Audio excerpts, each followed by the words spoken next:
A for acting. A for acting.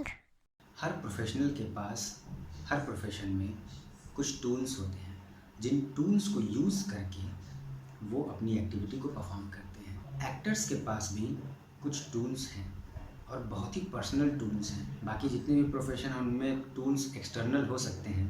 Actor के tools बहुत ही personal होते हैं। वो टूल्स क्या है? बहुत इजी, बहुत सिंपल। You your self. और यू योर सेल्फ में तीन चीज़ें हैं। First is face, your voice and your body. बस ये तीन टूल्स ही एक एक्टर के पास, जिनके बेसिस पे वो अपना सारा काम करता है और इन टूल्स पर ही वंडर्स क्रिएट होते हैं। जिन्होंने भी यहाँ पर अपना सिक्का जमाया है, जिन्होंने भी अपना इन्फ्लुएंस दिखाया है, लोगों में दिलों में जगह बनाई है, वो इन्हीं तीन टूल्स पर काम करके आगे आए हैं। तो बेसिक सी बात है, बहुत ही आसान है, सिंपल थिंग है। हम भी यही समझ चुके हैं, आपको भी यही समझना है। पंगा वहाँ पर होता है कि टूल्स तो हैं, लेकिन उन टूल्स को पहचाने कैसे, तराशें कैसे। और कंसेप्शंस जो हैं, मिसकंसेप्शंस भी बहुत ज़्यादा हैं। पहला टूल जो हमारा फेस, उसको लेके तो इतनी सारी मिसकंसेप्शंस हैं, उसको लेकर तो इतने सारे मिसकंसेप्शंस हैं कि हमारा फेस कैसा होना चाहिए, हमको सुंदर होना चाहिए। अरे मेरा फेस तो उतना अच्छा नहीं है, कैसे, एक्टर्स तो बहुत खूबसूरत होते हैं। सिर्फ और सिर्फ एक रिक्वायरमेंट है कि आपका फेस एक्सप्रेसिव होना चाहिए, क्योंकि एक एक्टर जो है किस चीज़ पे काम करता है? वो एक्सप्रेशंस पे काम करता है। कौन सी चीज़ उसकी यूज़ होती है? एक्सप्रेशंस यूज़ होते हैं और एक्सप्रेशंस आते हैं फेस से। तो कौन कैसा दिखता है उस पर उतना ज़्यादा मैटर नहीं करता है। बहुत लोग फंस जाते हैं कि ब्यूटी या सुंदरता में फंस जाते हैं कि सुंदरता ज़रूरी है क्या फेस में। अरे भाई, व्हाट इज़ ब्यूटी? सुंदरता है क्या? द बेसिक थिंग अबाउट सुंदरता, द ब्यूटी इज़ कि आपके फेस में एक सिमेट्री है। आपके आँख, नाक, कान, होठ और आपके चेहरे के साइज में एक सिमेट्री होती है। ये सिमेट्री तो सब में है। सबका कंपोजिशन अलग अलग है और सबके कंपोजिशन की एक डिफरेंट सिमेट्री है। तो कोई ख़राब दिखता है या अच्छा दिखता है, ऐसी कोई बात ही नहीं है। और एक्टर के लिए तो ये तो बिल्कुल ही कोई रिक्वायरमेंट नहीं है। अब सब कोई एक ही जैसा दिखेगा तो बताओ बाकी कैरेक्टर्स कौन करेगा, है ना? क्योंकि हम एज एन एक्टर किसको पोर्ट्रे करते हैं? एक समाज में दिखने वाले किरदार को पोर्ट्रे करते हैं। और किरदार के तो कितने चेहरे होते हैं। इंडिया में 130 करोड़ 125 करोड़ जनता है, सबके चेहरे अलग हैं।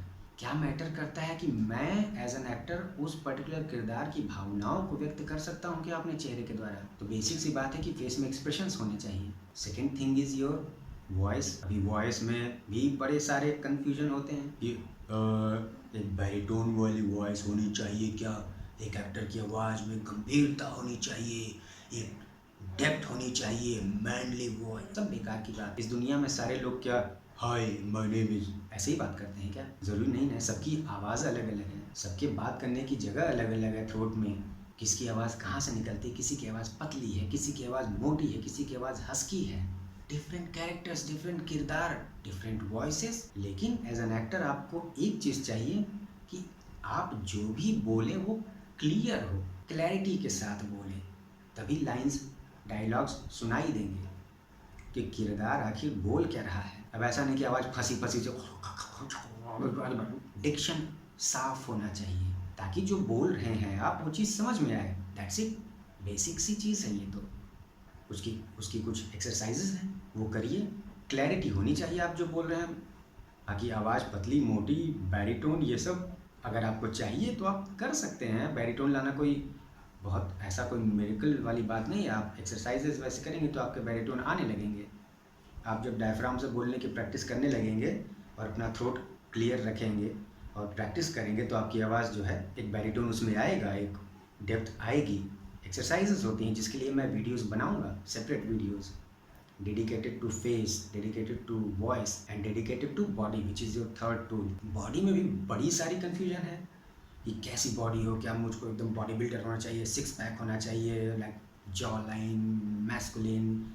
लड़कियों में जो एक्ट्रेसेस होती हैं उनमें और भी ज़्यादा है कि मुझे स्लिम होना चाहिए, मुझे यंग दिखना है। नहीं भाई, अब आपको एक प्रोडक्ट की तरह से स्टार्स वाली बात तो अलग है, उसकी बात तो बेसिक ट्रेनिंग में की भी नहीं जा सकती है।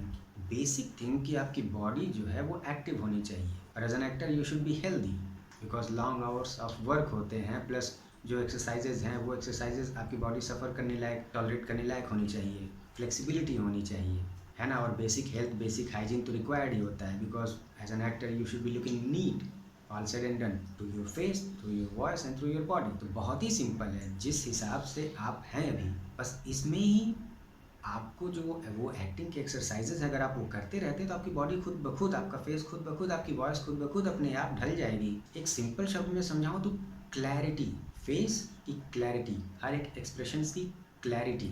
5 इमोशंस हैं, 9 रस हैं, इन सब की अगर प्रैक्टिस की जाती तो फेस पे वो रिक्वायर्ड मसल्स आपके जो होते हैं उस हिसाब से ट्रेन हो जाते हैं कि वो पर्टिकुलर एक्सप्रेशंस को रिलीज़ कर सकते हैं, उसको परफॉर्म कर सकते हैं।